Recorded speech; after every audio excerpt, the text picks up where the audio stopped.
نبی کی شان میں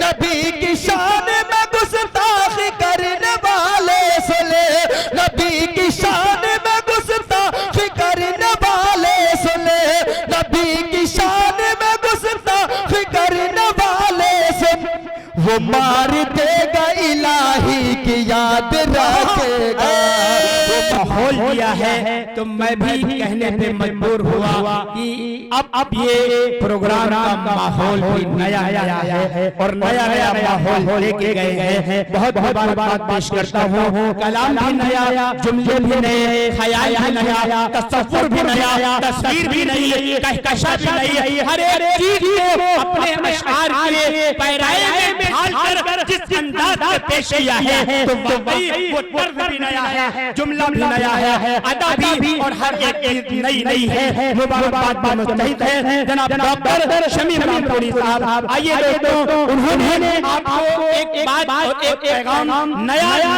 ہے تو میں انہی کی بات کو پکڑ کے آگے کہتا ہوں نیا ہے اور میں اپنی بات میں لاجواب کہنا چاہوں گا کہ لاجواب ہے دیکھیے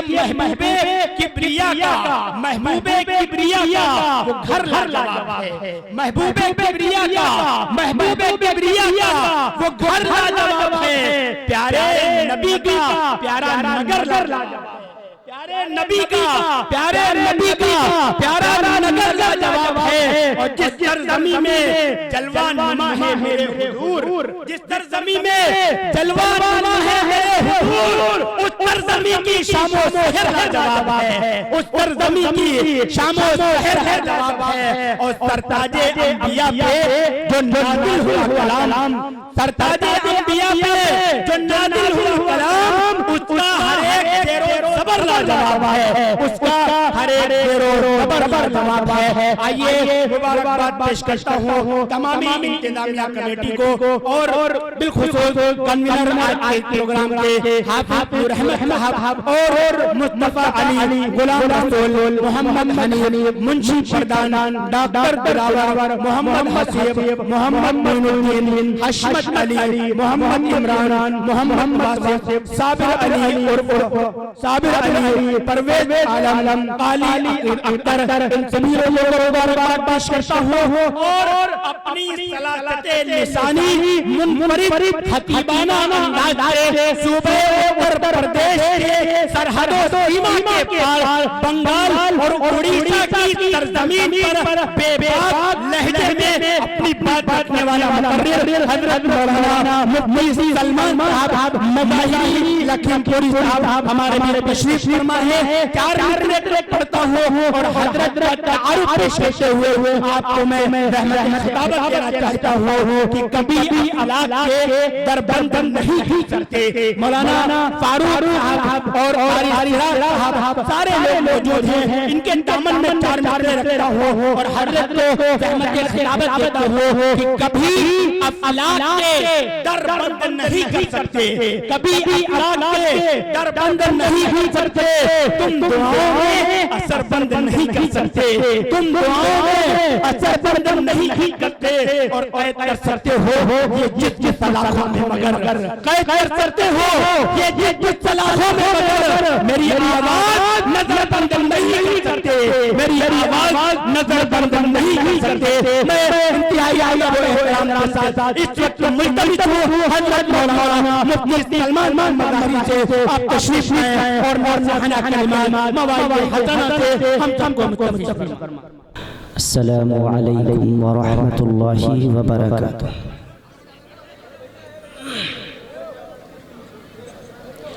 الحمد للہ الأكرم الذي خلق الإنسان وكرم وعلمه من البيان ما لم يعلم فسبحان الذي لا يحصى امتنانه باللسان ولا بالقلم ونشهد أن لا إله إلا الله وحده لا شريك له الذي أوتي جوامع الكلم وكرائم الحكم ومكارم الشيم صلى الله تبارك وتعالى عليه وسلم اللہ اکبر کبیرہ لا ضد له ولا ند له ولا جور له ولا شبه له ولا حد له ولا عد له ولا حد له ولا عد له ولا كف له ولا مثال له ولا مثل له. أما بعد فقد قال الله تعالى عز وجل في الكلام المجيد والفرقان الحميد وأعوذ بالله من الشيطان الرجيم بسم الله الرحمن الرحيم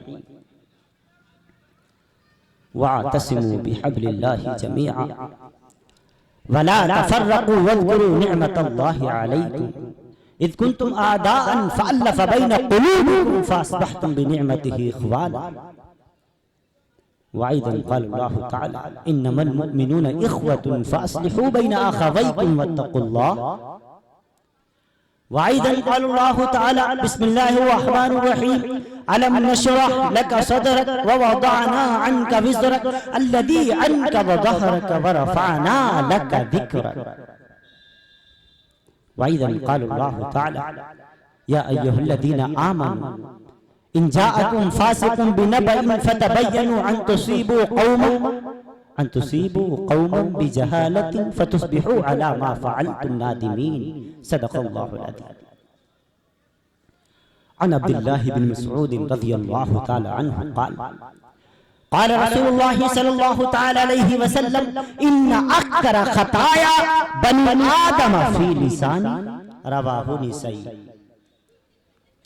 عن عائشة رضي الله تعالى عنها عن النبي صلى الله عليه وسلم قال يا عائشة إياك ومحقرات الذنوب فإن لها من الله طالبا. رواه أحمد. عن جابر رضي الله تعالى عنه قال قال رسول الله صلى الله تعالى عليه وسلم من كن فيه يسر الله ثم حتفه وأدخله جنته رفق بالضعيف وشفقة على الوالدين وإحسان إلى المملوك. رواه الترمذي. عن أبي سعيد الخدري قال قال رسول الله صلى الله تعالى عليه وسلم لا تسبوا أصحابي فلو أن أحدكم أنفق مثل أحد ذهب ما بلغ مد أحدهم ولا نصيفا. رواه المسلم. عن أبي سعيد الأنصاري قال قال رسول الله صلى الله عليه وسلم إذا رأيتم الذين يسبون أصحابي فقولوا لعنة الله على شركم. رواه الترمذي. وعن أبي الدرداء قال قال رسول الله صلى الله تعالى عليه وسلم إن العالم لا يستغفر له من في السماوات ومن في الأرض حتى الحيتان في الماء. إن العلماء ورثة الأنبياء إن الأنبياء لم يورثوا دينارا ولا درهما إنما ورثوا العلم فمن أخذه أخذ بحد وافر. رواه الترمذي وابن ماجه وأبي داود وإمام أحمد في المسند أو كما قال عليه الصلاة والسلام. محمد سے محبت دین حق کی شرط اول ہے. مفکر اسلام ڈاکٹر علامہ اقبال رحمۃ اللہ تعالی علیہ جن کی پیدائش مبارکہ 9 نومبر 1877 اور انتقال 1938 میں ہو چکا. 1912 میں ایک کلام لکھا جس کا نام شکوہ جواب شکوہ. اس کے اندر انہوں نے یہ شعر درج فرمایا محمد سے محبت دین حق کی شرط اول ہے. رسول معظم رسول عربی امام الانبیاء احمد مصطفیٰ محمد مصطفیٰ صلی اللہ علیہ وسلم کی محبت اگر ہمارے قلوب پہ نہیں ہے, اگر ہمارے سینے عشق رسول سے خالی ہیں تو ہم سب کچھ تو ہو سکتے ہیں لیکن حقیقی معنوں میں مسلمان نہیں ہو سکتے. محمد سے محبت دین حق کی شرط اول ہے اور اسی میں ہو اگر خامی تو سب کچھ نامکمل ہے. محبت کے شرر سے دل سراپا نور ہوتا ہے. اقبال کہتا ہے محبت کے شرر سے دل سراپا نور ہوتا ہے اور ذرا سے بیج سے پیدا ریاض دور ہوتا ہے. اور محبت سے ہی ہے پائی شفا بیمار قوموں نے, محبت سے ہی ہے پائی شفا بیمار قوموں نے. کیا ہے بخت خفتہ کو بہت بیدار قوموں نے. بخت خفتہ یعنی سوئی ہوئی تقدیر. محبت کیا ہے؟ شیخ الاسلام جو اس وقت اس دور کا محدث بھی ہے, مدبر بھی ہے, محقق بھی ہے, مفسر بھی ہے, مدرس بھی ہے, علماء عرب نے جس کے علم کا لوہا مانا، جو فرزند دل بند ہے، معرف القرآن کے مصنف مفتی اعظم پاکستان مفتی محمد شفیع صاحب رحمت اللہ تعالی علیہ کا، دنیا جس کو شیخ الاسلام مفتی تقی عثمانی کے نام سے جانتی ہے۔ حالانکہ علماء عرب کسی کو گھاس نہیں ڈالا کرتے، اور ہم لوگوں کو تو قطعی نہیں، ہم کو تو کہتے تم عجمی ہو، گونگے ہو، لیکن مفتی تقی وہ ذات ہے جس نے علماء عرب سے بھی اپنے علم کا لوہا منوایا۔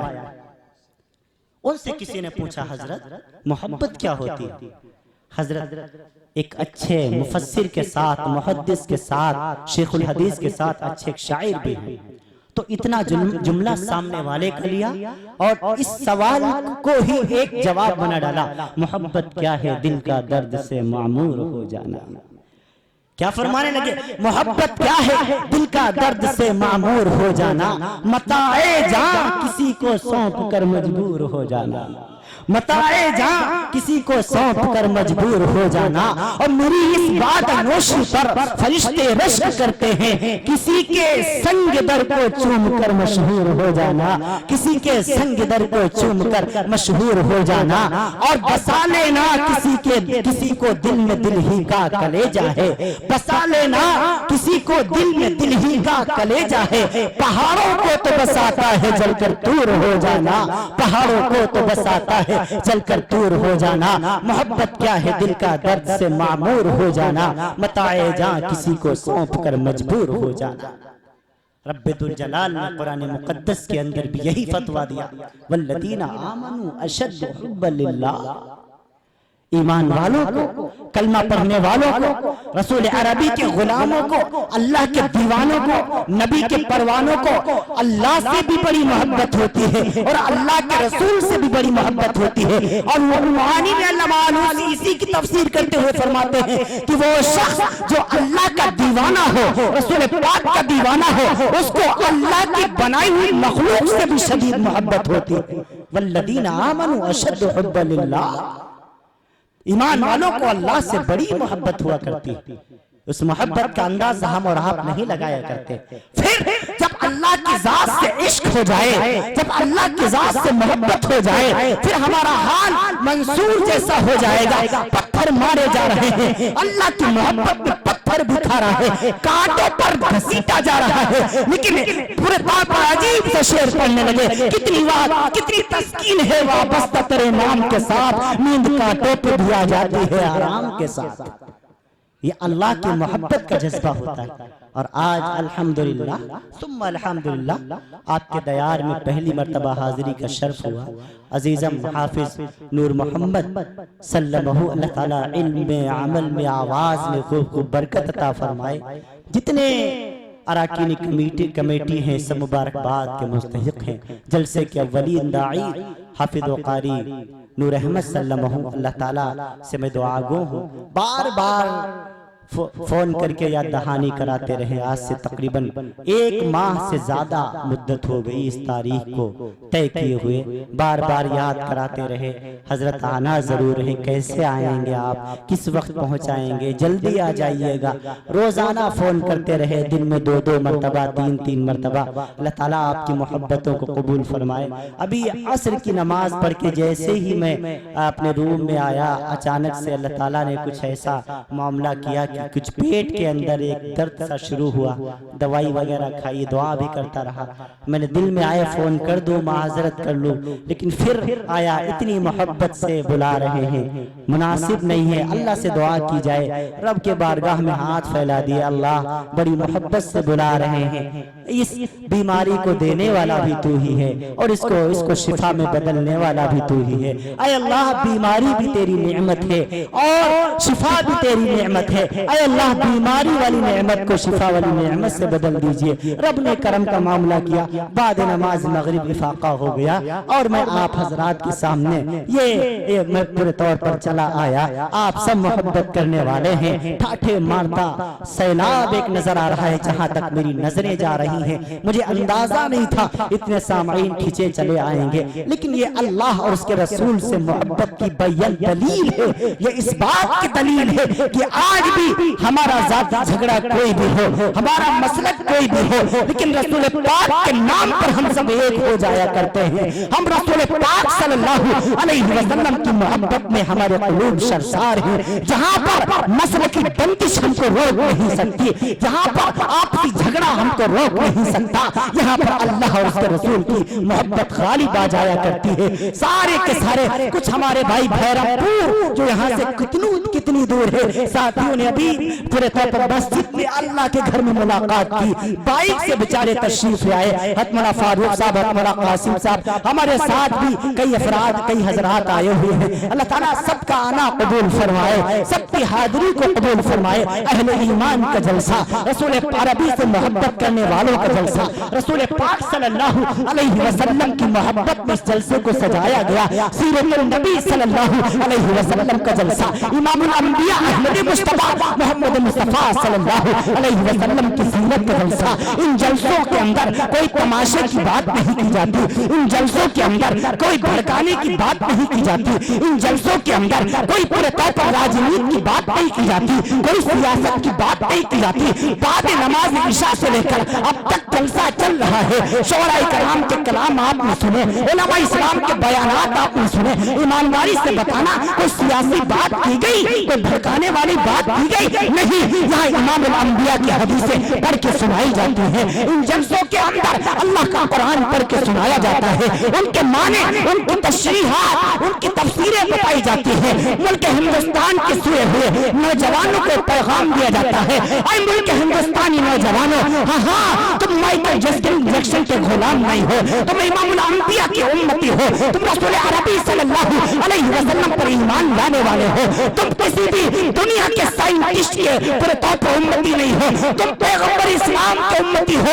اللہ رب العالمین نے تمہیں نبی کا غلام بنایا ہے، تم اللہ کی محبت میں اپنے قلوب کو منور کرو، اللہ کی محبت سے اپنے دلوں کو جگمگاؤ۔ اور رب ذوالجلال نے فرمایا، ہاں آئے بندے سن، آئے دنیا کے انسانوں سن، قل ان کنتم تحبون اللہ، قل ان کنتم تحبون اللہ، میرے نبی اعلان کر دیجئے، بتا دیجئے اس ملک ہندوستان، پاکستان، افغانستان، آذربائیجان، ساری کی ساری دنیا کے 265 ممالک میں بسنے والے انسانوں کو اگر وہ اللہ سے محبت کا دعویٰ کرتے ہیں، اگر وہ اللہ سے اچھے بندے بننا چاہتے ہیں، اللہ رب العالمین کی نیک بندے کر بننا چاہتے ہیں، تو شرط لگا دی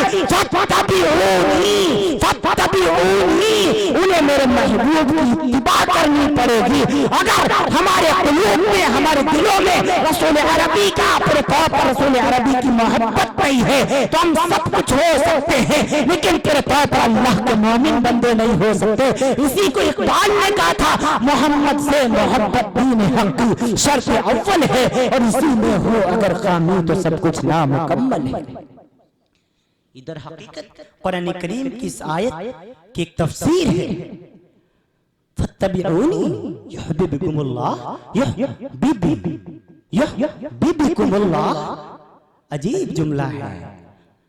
علماء مفسرین نے فرمایا کہ اللہ رب العالمین پیار سے ایک بات سمجھانا چاہتا ہے، اے میرے بندے، اگر تو مجھ سے محبت کا دعویٰ کرتا ہے تو تو فقط دنیا میں ایک کام کر دے، وہ کیا ہے؟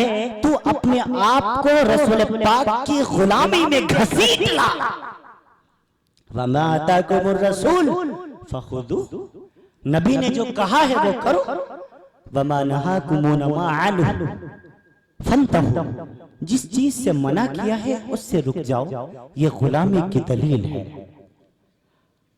اور امام الانبیاء نے ایک حدیث یاد آ رہی ہے، حضرت بخاری شریف کی روایت ہے، انس بن مالک رضی اللہ تعالیٰ عنہ راوی، اللہ کے رسول فرمائیں، لا یؤمن احدکم حتی اکون احب الیہ من والدہ وولدہ والناس اجمعین، اس وقت تک تم مسلمان ہو نہیں سکتے، اس وقت تک تم مومن ہو نہیں سکتے جب تک تمہارے نزدیک میری حیثیت، اللہ کے رسول فرما رہے ہیں، تمہارے نزدیک میری حیثیت تمہارے مال سے، تمہاری ماں سے، تمہارے باپ سے۔ امام راضی رحمۃ اللہ علیہ اس حدیث کی تشریح کریں، تمہارے مال سے، تمہارے ماں سے، تمہارے باپ سے، تمہارے اپنے آپ سے زیادہ میری حیثیت تمہارے نزدیک نہ ہو جائے۔ کیا مطلب ہے؟ عجیب اس میں ایک پوائنٹ ہے، اللہ کے رسول نے یہ کیوں فرمایا؟ حتی اکون احب الی من والدہ و ولدہ، باپ سے بھی زیادہ مجھ سے محبت کرو، دادا سے بھی زیادہ مجھ سے محبت کرو، چچا سے بھی زیادہ مجھ سے محبت کرو، ماما سے بھی زیادہ مجھ سے محبت کرو، ماں سے بھی زیادہ مجھ سے محبت کرو، بیوی سے بھی زیادہ مجھ سے محبت کرو۔ یہ کیوں فرمایا؟ ایک اس میں پوائنٹ ہے، اس حدیث کی ہلکی سی میں تشریح کی کوشش کرنا چاہتا ہوں۔ امام الانبیاء فرمانا ہی چاہتے ہیں دور آخری آ جائے گا، فتنے کا دور ہوگا، لوگ امام الانبیاء کے حدیثوں سے اپنے فیصلے کو ٹکرانے لگ جائیں گے۔ ایک طرف باپ کا فیصلہ ہوگا، ایک طرف رسول پاک کا فیصلہ ہوگا، ایک طرف دادا کا فیصلہ ہوگا، ایک طرف نبی پاک کا فیصلہ ہوگا، ایک طرف ماموں کا فیصلہ ہوگا، ایک طرف رسول پاک کا فیصلہ ہوگا، ایک طرف دنیا کے پی ایم کا فیصلہ ہوگا، ایک طرف امام الانبیاء کا فیصلہ ہوگا، ایک طرف دنیا کے منسٹر کا فیصلہ ہوگا، دوسری طرف رسول پاک کا فیصلہ ہوگا، ایک طرف دنیا کے جج کا سیشن کورٹ کے جج کا فیصلہ ہوگا، ایک طرف رسول عربی کا فیصلہ ہوگا۔ امام الانبیاء فرمانا یہ کہتے ہیں آدکم حتی اکون احب الیہ من والدہ و ولدہ والناس اجمعین، والناس اجمعین۔ یہ آخری جملہ بتاتا ہے اگر دنیا کے فیصلے، دنیا کے پی ایم کا فیصلہ، دنیا کے سی ایم کا فیصلہ، دنیا کے منسٹر کا فیصلہ، دنیا کے جج کا فیصلہ امام الانبیاء کے فیصلے سے ٹکرائے تو والناس اجمعین، تمام دنیا کے پی ایم کا فیصلہ جوتے کی نوک سے اڑا دیا جائے گا اور امام الانبیاء کے فیصلے کو تسلیم کر لیا جائے گا۔ یہ ہے مطلب والناس اجمعین، رسول پاک کے فیصلے کے سامنے کسی کا فیصلہ نہیں چلے گا، امام الانبیاء کے فیصلے کے آگے کسی کا فیصلہ نہیں چلے گا، رسول پاک کے باپ کے سامنے کسی کی بات نہیں چلے گی، رسول پاک کا فیصلہ ہو گیا۔ میرے نبی نے کہا دی لا يدخل الجنت قطار، چغلخور جنت میں نہیں جائے گا، بس ختم ہو گیا فیصلہ۔ اب اگر کہا جائے اگر چغلخوری کرنے والا عالم ہو، حافظ ہو، قاری ہو، محدث ہو، مفسر ہو، مدبر ہو، حاجی ہو، نمازی ہو، فرمایا لا، اس کے تمام جتنے اعمال ہیں وہ اپنی جگہ، رسول پاک کا فیصلہ اپنی جگہ۔ اب امام الانبیاء نے فرما دیا فرمایا لا يدخل، نہیں داخل ہو سکتا جنت میں چغلخوری کرنے والا، تو چاہے چغلخوری کرنے والا عالم کیوں نہ ہو، حافظ کیوں نہ ہو، قاری کیوں نہ ہو، محدث کیوں نہ ہو، مفسر کیوں نہ ہو، مسٹر سلمان ہی کیوں نہ ہو، نبی نے فرما دیا نہیں جا سکتا چغلخوری کرنے والا جنت میں، تو نہیں جا سکتا چاہے جتنا بڑا ہو۔ نبی کا فیصلہ ہو گیا، سورج مشرق سے بجائے مغرب سے نکل سکتا ہے، 29,000 اور 30 فٹ اونچا ہمالیہ پہاڑ اپنی جگہ سے ہٹ سکتا ہے، یہ تو ممکن ہے، لیکن رسول پاک کی بات میں ذرہ برابر شک کی جائے یہ ممکن نہیں ہے۔ امام الانبیاء کا فیصلہ غلط ہو جائے یہ ممکن نہیں ہے، لا محال، ممکن ناممکن بات کہ امام الانبیاء نے کوئی بات کہی ہو اور وہ بات جھوٹی ثابت ہو جائے۔ ایک وقت کا ولی کامل جب جھوٹ نہیں بول سکتا، اپنے دور کا ولی حضرت مولانا شاہ بہر الحق صاحب رحمت اللہ تعالی علیہ، اپنے دور کا ولی مفکر اسلام علامہ سید سلیمان ندوی رحمت اللہ تعالی علیہ، اپنے دور کا ولی کامل مفکر اسلام، دنیا عرب میں بھی جس کے علم کا تقوی کا لوہا مانا سید ابو الحسن علی ندوی رحمت اللہ تعالی علیہ، اپنے دور کا ولی کامل قاری صدیق مصعب باندھوی رحمت اللہ علیہ، مفتی عبدالغنی پھولپوری رحمت اللہ علیہ، خواجہ اجمیری رحمت اللہ علیہ، خواجہ معین الدین چشتی اجمیری رحمت اللہ علیہ، باؤ الحق زکریا ملتانی رحمت اللہ تعالی علیہ، ہاں شیخ عبدالقادر محی الدین جیلانی رحمت اللہ تعالی علیہ۔ جب یہ جھوٹ نہیں بول سکتے تو اللہ کا رسول جھوٹ کیسے بول سکتا ہے؟ وہ تو سچوں کا سچا ہے، اس سے زیادہ سچا کون، اس سے زیادہ اچھا کون، اس سے زیادہ سچ بولنے والا کون، جس کی سچائی کی گواہی خود قرآن مقدس نے دی ہو۔ ما ينطق عن الهوى، نبی اپنے پاس سے کچھ کہتا ہی نہیں، ان هو الا وحی یوحی، جو کچھ بھی کہتا ہے وہ اللہ کے کہنے سے کہتا ہے، اللہ کے بتانے سے کہتا ہے، جو کچھ بھی بولتا ہے وہ وحی الہی ہوتی ہے۔ وہ نبی جھوٹ بول سکتا ہے؟ نعوذ باللہ، معاذ اللہ، استغفر اللہ، ہاں کم بدہم خاکش بدہم، ہمارے منہ میں بھی خاک ہو، آپ کے منہ میں بھی خاک ہو، اگر آپ ایسا سوچیں یا میں ایسا سوچوں۔ رسول پاک کی بات میں ذرہ برابر شک کر کرنا یہ بندے کو کفر کے درجے میں پہنچا دیا کرتا ہے۔ میں عرض کر دوں آپ سے، تو رسول پاک صلی اللہ علیہ وسلم کی محبت شرط اول۔ آج ہمارے قلوب امام الانبیاء کے عشق سے خالی، نبی کی محبت سے ہمارے دل خالی۔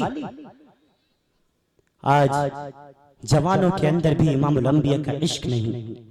میں اپنے جوانوں سے کہا کرتا ہوں، اے جوانوں، اگر تم کو نبی سے محبت ہے پھر نبی کے چہرے سے محبت کیوں نہیں؟ اگر تمہیں رسول پاک سے محبت ہے تو رسول پاک کے لباس سے محبت کیوں نہیں؟ اگر تمہیں رسول پاک سے محبت ہے تو رسول پاک کے اخلاق سے محبت کیوں نہیں؟ اگر تمہیں رسول پاک سے محبت ہے تو رسول پاک کے عادات سے محبت کیوں نہیں؟ اگر تمہیں رسول پاک سے محبت ہے تو رسول پاک صلی اللہ علیہ وسلم کی چال سے محبت کیوں نہیں؟ اگر تمہیں رسول پاک سے محبت ہے تو رسول پاک کی گستاخ سے محبت کیوں نہیں؟ اگر تمہیں رسول پاک صلی اللہ علیہ وسلم سے محبت ہے تو رسول پاک کی رفتار سے محبت کیوں نہیں؟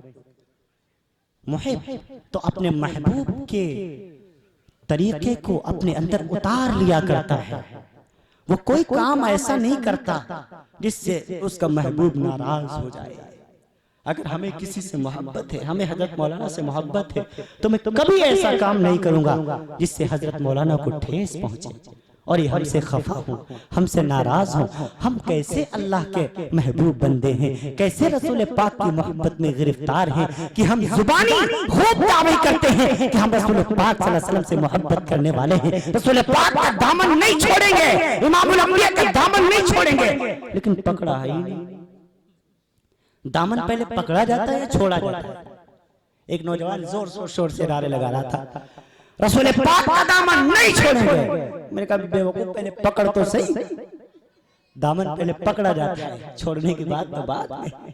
ہم رسول پاک کے طریقے سے محبت کریں، امام الانبیاء کے چہرے سے محبت کریں، امام الانبیاء احمد مجتبی محمد مصطفیٰ صلی اللہ علیہ وسلم کی سنتوں سے محبت کریں گے۔ میرے نبی صلی اللہ علیہ وسلم نے ایک عجیب بات فرمائی، کیا حسین خوبصورت ارشادات میرے نبی صلی اللہ علیہ وسلم کا پورے طور پر حدیث کی کتاب ملتا ہے۔ میرے نبی نے فرمایا من تمسک سنتی، علماء موجود ہیں، جب میری سنتوں کو مٹایا جا رہا ہو، جب میری سنتوں کے ساتھ کھلواڑ کیا جا رہا ہو، جب میری سنتوں کو مٹانے کی بات کی جا رہی ہو، عند فساد امتی، جب میری امت میں فساد برپا ہو جائے، جب لوگ شادیوں کے موقع پر، بیاہ کے موقع پر، ولیمے کے موقع پر جب میری سنتوں کو مٹا رہے ہوں، ایسے وقت میں اگر میرا کوئی چاہنے والا، میرا کوئی غلام میری ایک سنت پر عمل کرے گا تو اس کو میں اعلان خوشخبری سناتا ہوں، فلاح اجر نیت شہید، اللہ اس کو 100 شہیدوں کا ثواب عطا فرمائے گا۔ وہ شہید جو میدان جہاد میں دشمنوں کو قتل کرتا ہے، دشمن اسے قتل کرتا ہے، جو میدان جہاد میں اپنے گھوڑے پر بیٹھتا ہے، دشمنوں پر حملہ ور ہوتا ہے، کبھی وہ دشمنوں کو مارتا ہے، کبھی دشمن اس پر حملہ ور ہوتے ہیں، وہ شہید جس کو پورے پاؤں پر دشمنوں کی تلواروں سے زخم لگتے ہیں، وہ شہید کا درجہ فرمایا وہ امام الانبیاء کی زبان نبوت میں وہ اس مسلمان کو اپنی ایک سنت پر عمل کرنے کے عوض میں وہ درجہ دے دیا۔ سبحان اللہ، یہ کریم، ہمارا اللہ بھی کریم ہے اور ہمارا محمد رسول اللہ بھی کریم ہے۔ اللہ بھی کریم، اگر اللہ رب العالمین ہے تو میرا محبوب رحمت للعالمین ہے، بالمؤمنین رؤوف الرحیم۔ فرمایا جو تمہارا یہ جو ہے رسول عربی صلی اللہ علیہ وسلم، ابھی مہینہ ختم ہوا، مکمل ہوا ربیع الاول کا، اللہ کی ہزاروں برکتیں، ہزاروں رحمتیں، ہزاروں اللہ رب العالمین کی عنایتیں اس ماہ مبارک کے ساتھ۔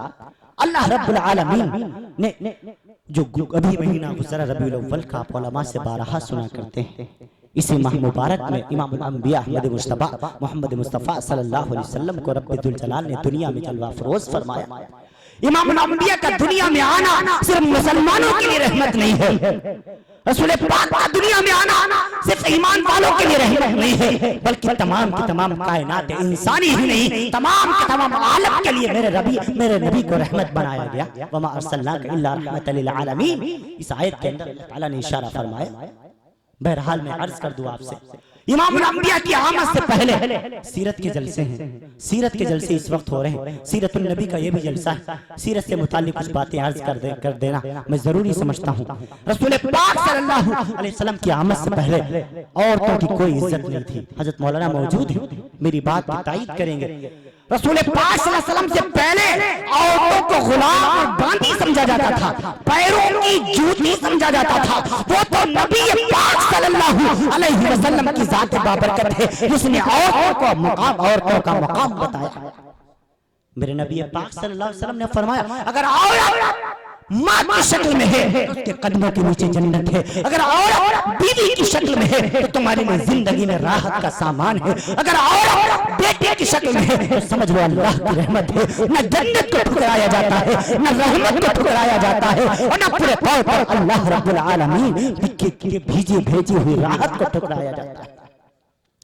ان کی عورتوں کی قدر کرنا یہ امام الانبیاء احمد مصطفیٰ محمد مصطفیٰ صلی اللہ علیہ وسلم نے سکھایا۔ رسول پاک سے پہلے سارا عالم جتنا تھا کفر، شرک اور ظلم اور بربریت کے دلدل میں پھنس چکا تھا۔ ساری کی ساری کائنات کے اندر سب سے زیادہ اگر بدترین کسی جگہ کا حال تھا تو عرب کنٹریز کا تھا، اور عرب میں سب سے زیادہ برا حال مکے کا تھا۔ علامہ بدر الدین عینی رحمت اللہ تعالی علیہ کی تحقیق، دنیا کے کسی 265 ملکوں میں سے کسی ملک کے لوگ اپنی معصوم بچیوں کو زندہ زمین میں دفن نہیں کرتے تھے سوائے عرب کے۔ عرب کے لوگ بیٹوں کو سنبھالتے تھے، رسول پاک سے پہلے اپنی معصوم سی بیٹیوں کو زندہ زمین میں دفن کر دیا کرتے تھے۔ قرآن مقدس کے اندر رب الجلال نے فتویٰ دے ڈالا فَإِذَا الْمَوْءُودَةُ سُئِلَتْ بِأَيِّ ذَنبٍ قُتِلَتْ، میدان محشر میں ان بچیوں کو زندہ کروں گا، ان سے پوچھوں گا بتاؤ کس جرم میں تمہیں قتل کیا گیا تھا۔ عطاء اشرف بخاری رحمت اللہ علیہ کا جی ایک بات فرمانے کہ عرب کے لوگ بیٹیوں کو اس وجہ سے زندہ زمین میں دفن کر دیتے تھے کیونکہ وہ سردار تھے، سرداری کو پسند کرتے تھے۔ ان کے دل میں خیال یہ آتا تھا کہ اگر گھر میں بیٹی زندہ رہی تو اس کا بیاہ کسی بیٹے والے کے گھر میں کرنا پڑے گا، تو ہمیں بیٹے والے کے سامنے جھکنا پڑے گا۔ جھکنا ان کو پسند نہیں تھا، اس وجہ سے اپنے معصوم سی بچیوں کو زندہ زمین میں دفن کر دیا کرتے تھے۔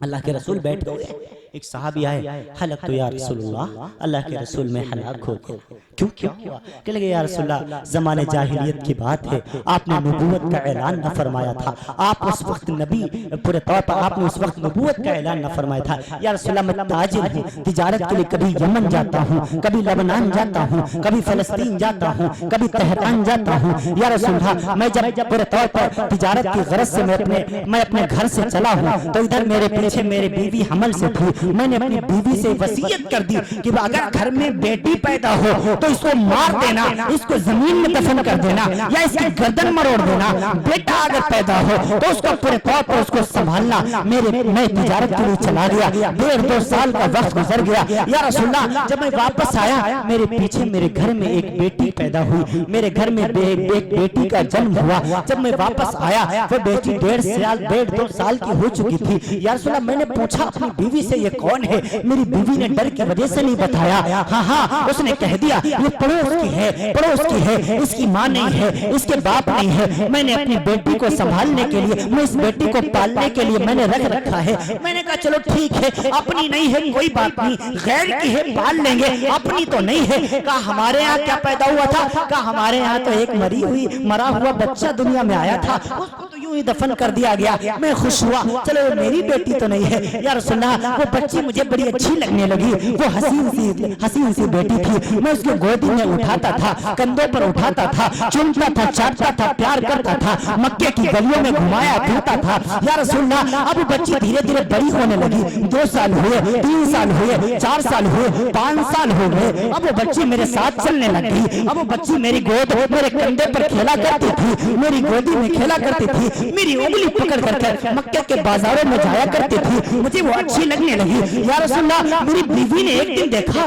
کہ اب تو ان کو اس بچے سے انس ہو گیا ہے، اس سے پیار ہو گیا ہے، اس سے محبت ہو گئی ہے، اب اس بچی کو کچھ نہ کہیں گے۔ اس نے مجھ سے بتا دیا کہ جس بچی کو تم گودی میں اٹھائے پھرتے ہو، جس بچی کو کو تم سینے سے لگائے لگائے پھرتے ہو، یہ بچی کسی غیر کی نہیں ہے بلکہ اپنی ہی ہے، اپنا ہی خون ہے۔ یا رسول اللہ جب میری بیوی نے یہ بات کہی میرے پیروں کے نیچے سے زمین نکل گئی، جتنی گالیاں میں دے سکتا تھا اپنی بیوی کو دیا، اس بچی کو گھسیٹتا ہوا پورے طور پر جنگل کی طرف لے کر کے چلا، ایک فاوڑا لے لیا، وہ بچی میری بیوی رونے لگی، چلانے لگی، روکنے کی کوشش کرتی رہی لیکن میں نہ رکا، جنگل میں لے کر کے چلنے لگ گیا۔ میری وہ معصوم سی لگتے جگر مجھ سے پوچھتی تھی ابا جان آپ مجھے کہاں لیے جا رہے ہیں؟ میں کہتا تھا میں تجھے قبر میں دفن کرنے لیے جا رہا ہوں، میں تجھے موت کے گھاٹ اتارنے لیے جا رہا ہوں، میں تجھے زندہ زمین میں گاڑنے لیے جا رہا ہوں۔ میری وہ بچی پوچھنے لگی ابا جان موت کیا ہوتی ہے، قبر کیا ہوتا ہے، ابا جان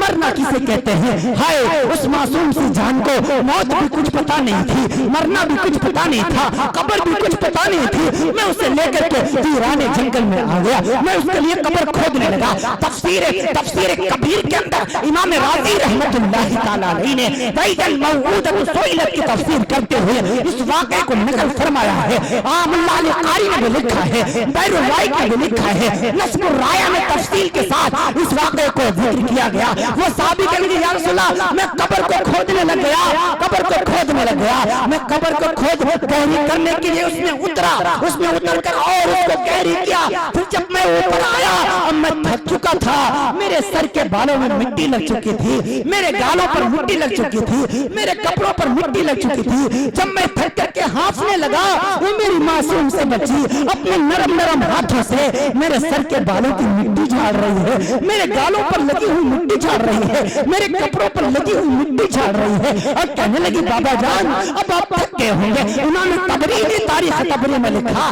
وہ بچی کہنے لگی اب پورے طور پر آپ تھک گئے ہوں گے، ابا جان آپ تھک گئے ہوں گے، آپ آرام فرما لیجئے، لیکن یا رسول اللہ میرے اوپر تو شیطان سوار تھا، میری آنکھوں میں تو خون سوار تھا، میرا کلیجہ پسیجا نہیں، میرا دل تڑپا نہیں۔ میں اپنی معصوم سی کلی کو میں نے اس گڑھے کے اندر اس قبر کے اندر دھکا دے دیا، مٹی کو برابر کرنے لگ گیا۔ میری وہ بچی رونے لگ گئی بابا جان مر رہی ہوں، ابو جان میری جان نکل رہی ہے، ابا جان میرا دل گھٹ رہا ہے، میں مر جاؤں گی، میں برباد ہو جاؤں گی۔ لیکن یا رسول اللہ اس معصوم کی چیخوں سے ذرا میرا کلیجہ پسیجا نہیں۔ میں اپنی اس معصوم سے بچی کو دفن کر کے چلا آیا، وہ صحابی بھی رو رہے ہیں، اللہ کے رسول صلی اللہ علیہ وسلم جب یہ سن رہے ہیں آنکھیں اشک بار ہیں، آنکھوں سے آنسو تاری ہیں۔ میرے نبی سے صحابی کہنے لگے یا رسول اللہ آج 18 سال ہو گئے مجھے وہ میری بچی یاد آ رہی ہے۔ میرے نبی نے روتے ہوئے اپنا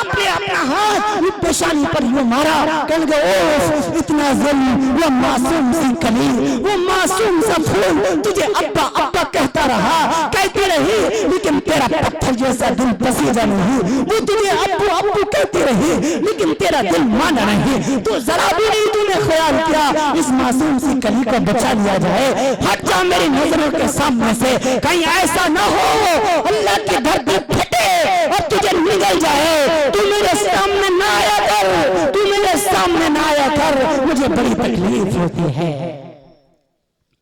مسلمانوں یہ معاملہ تھا عرب کنٹریز کا تھا، یہ رسول پاک سے آنے سے پہلے کا واقعہ تھا جب میرے نبی دنیا میں نہیں آئے تھے۔ میرے نبی صلی اللہ علیہ وسلم جب یہ واقعہ سنا مسجد نبی میں تشریف لے آئے، صحابہ کو خطاب کر کے فرمایا آئے صحابہ سنو، اگر رب ذوالجلال نے کسی کو 3 بیٹیاں دی ہوں، اگر اللہ نے کسی کو 3 بیٹیاں دی ہوں، ان کی پیدائش پر منہ نہ بنائے، بیوی کو بیوی سے ڈانٹے نہ، بیوی کو کچھ نہ کہے، منہ نہ بنائے، محبت کے ساتھ اب 3 بیٹیوں کی پرورش کرے۔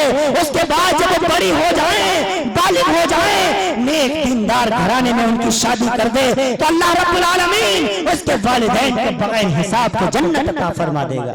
سبحان اللہ سبحان اللہ۔ ایک صحابی کھڑے ہوئے یا رسول اللہ اگر 2 بیٹیاں ہوں، فرمایا ہاں اگر اللہ نے 2 بیٹیاں دی ہوں، باپ اپنی دونوں بیٹیوں کی اچھی طریقے سے پرورش کرے، جب وہ بالغ ہو جائیں، دیندار گھرانے میں شادی کر دے تو اللہ اس والد کو بغیر حساب کے جنت عطا فرمائے گا۔ یا رسول اللہ اگر 1 ہو، فرمایا جا، امام احمد بن حنبل رحمۃ اللہ علیہ کی مسند میں ہے، میرے نبی نے فرمایا جا محمد اللہ کا 1 بیٹی پر بھی یہی وعدہ۔ ایک صحابی کھڑے ہوئے، یا رسول اللہ اگر والد کا انتقال ہو چکا ہو اور بھائی اپنے بہنوں کی پرورش کرے، بھائی اپنی بہنوں کی پرورش کرے، فرمایا ہاں سنو، اگر اللہ نے کسی کو 3 بہنیں دی ہو، والد کا انتقال ہو چکا ہو، بھائی اپنی بہنوں کی پرورش کرے، ان سے لڑے نہ، ان سے لڑائی نہ کرے، بلکہ اپنی بہنوں کی پرورش کرے، جب وہ بالغ ہو جائیں دیندار اچھے گھرانے میں ان کی شادی کر دے، اور شادی کے بعد بھی وہ بھائی اپنی بہنوں کی خیریت معلوم کرتا رہے، ان پر خرچ کرتا رہے، تو اللہ اس بھائی سے اتنا خوش ہو جاتا ہے کہ بغیر حساب کے جنت میں گھر عطا فرما دیتا ہے۔ سبحان اللہ سبحان اللہ۔ یا رسول اللہ اگر 2 بہنیں ہوں، فرمایا جا 2 پر بھی یہی وعدہ، 1 ہو، فرمایا جاؤ 1 پر بھی یہی وعدہ۔ اے ہندوستانی نوجوانوں، اے ہندوستانی بھائیوں، اپنی بہنوں کو فراموش نہ کیا کرو، اپنی بہنوں کی خبرگیری کر لیا کرو۔ سسرال میں ہفتے میں 5 مرتبہ فون کرتے ہو، کم سے کم 15 دن میں 2 ہفتے میں 1 مرتبہ اپنی بہن کی بھی خیریت معلوم کر لیا کرو۔ بہنا تیرا کیا حال ہے؟ تو خیریت سے تو ہے؟ ایک بہن کا میرے پاس فون آیا، مولانا اس بہن نے فون کیا، رونے لگی، کہنے لگی حضرت جی مولانا صاحب میرے والد کو ان کے انتقال ہوئے 3 ماہ ہو گئے، میرا والد بڑی زمینیں چھوڑ کے مرا ہے، بڑی دکانیں چھوڑ کے مرا ہے، میرے 3 بھائی ہیں، 3 بھائیوں کی اکیلی بہن ہوں، لیکن میرے بھائی 3 ماہ ہو گئے انہوں نے مجھ سے رشتہ توڑ لیا ہے، میں فون کرتی ہوں فون نہیں اٹھاتے، اس ڈر سے کہیں بہن باپ کی جائیداد میں حصہ نہ مانگے۔ مولانا جی، حضرت جی، آپ میرے بھائیوں کو فون کر کے بتا دیجئے کہ تمہاری بہن جائیداد کی بھوکی نہیں ہے، زمین کی بھوکی نہیں ہے، مکان کی دکان کی بھوکی نہیں ہے، وہ تو بھائیوں کے پیار کی بھوکی ہے۔ میرے بھائیوں سے کہہ دیجئے جب بھی مصلی بچھاتی ہوں اپنے شوہر کے لیے دعا بعد میں مانگتی ہوں، پہلے اپنے بھائی کے لیے دعا مانگتی ہوں، اللہ میرے بھائیوں کو سلامت رکھنا۔ حضرت جی آپ میرے بھائیوں سے کہہ دیجئے تمہاری بہن تمہیں یاد کر کے رویا کرتی ہے۔ حضرت جی ہم پورے طور پر 4 ایک ماں کے پیٹ سے پیدا ہوئے، ایک ماں کا دودھ پی کر بڑے ہوئے، بچپن میں ایک ساتھ کھیلا کرتے تھے، ایک سے ایک تھالی میں کھانا کھایا کرتے تھے، جھگڑا کرتے تھے، پھر صلح بھی کرتے تھے، ایک ساتھ بڑے ہوئے۔ اب میرے بھائیوں نے جائیداد کی خاطر مجھ سے رشتہ توڑ لیا۔ آپ میرے بھائیوں کو پیغام پہنچا دیجئے کہ تمہاری بہن کو زمینیں نہیں چاہیے، جائیداد نہیں چاہیے، اللہ کی قسم تمہاری بہن زمین کی بھوکی نہیں، اپنے بھائیوں کے پیار کی بھوکی ہے۔ اللہ اکبر۔ جب سے اس بہن نے مجھ سے کہا میرا دل بہت رویا ہے، اس بہن کی داستان ہر جلسے میں اپنے بھائیوں کو سنایا کرتا ہوں، میں نے محسوس کیا بہنیں اپنے بھائیوں کے فون کا انتظار کیا کرتی ہیں، بہنوں کو انتظار رہتا ہے کب میرے بھائیہ کا فون آئے گا۔ اللہ کی ذات کی قسم، ہاں تم عید کے موقع پر اگر 10,000 روپے کا اپنی بیوی کو جوڑا دلواتے ہو، 500 روپے کا اپنی بہن کو جوڑا دلوا دو، اللہ کی ذات کی قسم تمہاری بہن خوش ہو جائے گی اور دل سے تمہیں دعائیں دیں گی۔ بہن پر خرچ جتنا کرو گے وہ آپ کا ضائع نہیں ہوگا، انشاءاللہ سب صدقہ بنا کر نامہ اعمال میں لکھ دیا جائے گا۔ سبحان اللہ۔ بہنوں کو خرچ پر خرچ کیا کرو۔ ابا چلے گئے تو کیا ہوا، بہنوں کو فون کر کے دلاسا دیا کرو، بہنا کوئی بات نہیں، ابا چلے گئے کوئی بات نہیں، تمہارا بھائی زندہ ہے، اس بھائی کا رشتہ قیامت تک موت تک ایسے ہی رہے گا جیسے والد کے ساتھ تھا۔ ہاں والد نہیں تو کیا ہوا، تمہارے بھائی کے دروازے ہمیشہ تمہارے لیے کھلے ہیں، اپنی بہنوں کو فون کر کے بلا لیا کرو، کبھی کبھی لینے پہنچ جایا کرو۔ اللہ کی ذات کی قسم بہن آپ کے گھر آئے گی، آپ کے پورے طور پر کھانا کھائے گی، آپ کے گھر کی سبزیاں کھائے گی، اللہ رب العالمین آپ کے گھروں میں برکتوں کا نزول فرما دے گا۔ سبحان اللہ سبحان اللہ۔ بہنوں کو فراموش نہ کیا کرو، سب سے زیادہ فراموش ہمارے ملک ہندوستان میں بہنوں کو کیا جا رہا ہے، ان کو جائیداد میں حصے دار نہیں بنایا جاتا، حالانکہ قرآن کریم نے بہن کا بیٹیوں کا حق واضح کر کے بتایا ہے، لِلذَّكَرِ مِثْلُ حَظِّ الْأُنثَيَيْنِ، بیٹیوں کا حق پہلے بتایا اللہ نے قرآن کریم کے اندر، اتنا دو بیٹیوں کو دو جتنا ایک بیٹے کو دیتے ہو، بیٹیوں کا تذکرہ پہلے بتایا۔ بیٹیوں کو ہمارے ملک میں جائیداد میں حصہ نہیں دیا جاتا، حالانکہ اللہ کا قرآن کریم کے اندر فرمان ہے للذکر مثل حظ الانثیین، بیٹیوں کو اپنے جائیداد میں حصے دار بناؤ، بہنوں کو فراموش نہ کیا کرو۔ الحمدللہ اللہ نے مجھے 5 بہنیں دی ہیں اور اللہ کا شکر ہے الحمدللہ ثم الحمدللہ 5 بہنوں کو باپ کی جائیداد میں ہم نے حصے دار بنایا ہے، اللہ کا شکر ہے الحمدللہ۔ آپ بھی رواج ڈالیے، آپ بھی رسول اللہ کی سنت کو، اللہ کے اس طریقے کو پورے طور پر اپنے گھروں کے اندر جگہ دیجئے، انشاءاللہ آپ کے گھروں میں اللہ کی رحمتوں کا نزول ہوگا انشاءاللہ۔ بہنیں حالانکہ کبھی شکایتیں نہیں دیا کرتی، کبھی بہنیں بد دعائیں اپنے بھائیوں کو نہیں دیا کرتی۔ ایک باپ تھا، بڑی زمینیں تھیں، بڑی دکان تھی، 4 بیٹے ہیں، 1 بیٹی ہے، زندگی میں سب کچھ بیٹوں کے نام کر دیا، بیٹی کو بالکل محروم کر دیا، ایک غریب گھرانے میں شادی کر دی۔ جب اس باپ کا جنازہ اٹھا ہے، جنازہ رکھا گیا، بڑا لوگوں کا ضم غفیر ہے، بڑا لوگوں کا مجمع ہے، جیسے جنازہ پڑھانے کے لیے امام صاحب آ گیا ہے، ایک شخص آ گیا، اس نے وصیت کے پیپر نکالے، کہا دیکھو اس مرنے والے نے مجھ سے 2 لاکھ کا قرضہ لے رکھا ہے، جب تک یہ قرضہ دینے کے لیے کوئی راضی نہیں ہوتا، اس کے وارث سامنے نہیں آتے، میں جنازہ پڑھانے کی اجازت نہیں دیتا۔ مسئلہ یہی ہے، یہ جنازہ پڑھانے والا فتاوی تارخانیہ، فتح محمودیہ، مفتی محمود حسن رحمت اللہ علیہ، فتح محمودیہ جلد 19 کے صفحہ 483 کے اوپر درج فرمایا، جنازہ پڑھانے والا سوال کرے وارثین سے، اس کے ذمے کسی کا قرض تو نہیں ہے میت کا، لیکن مسئلے کا علم ہمیں ہے نہیں، ہم فوراً آگے بڑھ جاتے ہیں جنازہ پڑھانے کے لیے۔ مسجد کے امام کا حق نہیں ہے جنازہ پڑھانا، بیٹے کا حق ہے، بیٹے کا حق ہے۔ اگر بیٹے کا جنازہ ہے، والد موجود ہے، والد کا حق ہے کہ جنازہ پڑھائے، وہی وارث ہے۔ شوہر بیٹی کا وارث نہیں بن سکتا اپنی بیوی کا، اگر اس کا والد موجود ہے۔ شرعی مسئلہ در مختار آپ اٹھا کر کے دیکھیے، فتاوی شام اٹھا کر کے دیکھیے، رد المختار اٹھا کر کے دیکھیے، باپ کی زندگی میں شوہر وارث قرار نہیں پاتا اس کی بیٹی کا، اگر اس کا انتقال ہو جائے گا، شوہر اگر اجازت دے دے گا والد تو جنازہ پڑھا سکتا ہے، مسجد کے امام کا حق نہیں، بیٹے کا حق ہے۔ لیکن بیٹا گونگا بنا ہوا کھڑا ہے، کیونکہ اس کو 4 تکبیروں کا تحفہ بھی، جو جنازے کی نماز میں جو 4 تکبیریں کہی جاتی، یہ تحفہ دینے سے بھی ہمارے بیٹے قاصر رہتے ہیں۔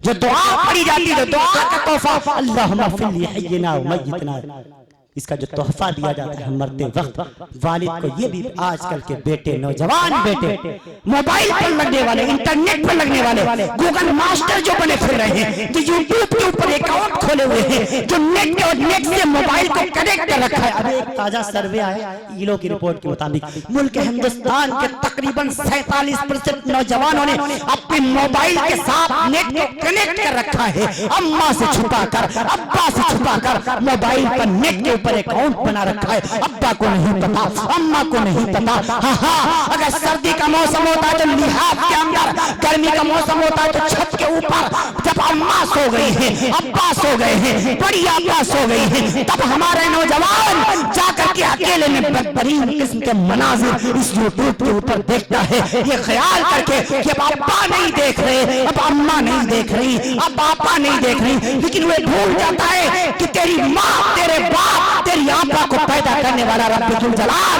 ابھی بھی جاگ رہا ہے، لا تاخذہ سنہ ولا نوم، اس اللہ کو اونگ بھی نہیں، اس اللہ کو نیند بھی نہیں۔ تم نے آپا سے تو چھپایا، ابا سے تو چھپایا، اماں سے تو چھپایا، لیکن اللہ سے تم کہاں چھپا سکتے ہو؟ ذرا خیال کر لیا، خیال کر لیا کرو۔ میں عرض کر رہا تھا آپ سے، جنازہ رکھا ہوا ہے، آ گیا، جب تک وارث 2 لاکھ کا قرضہ دینے کا وعدہ نہیں کرتے، میں جنازہ پڑھانے کی اجازت نہیں دیتا۔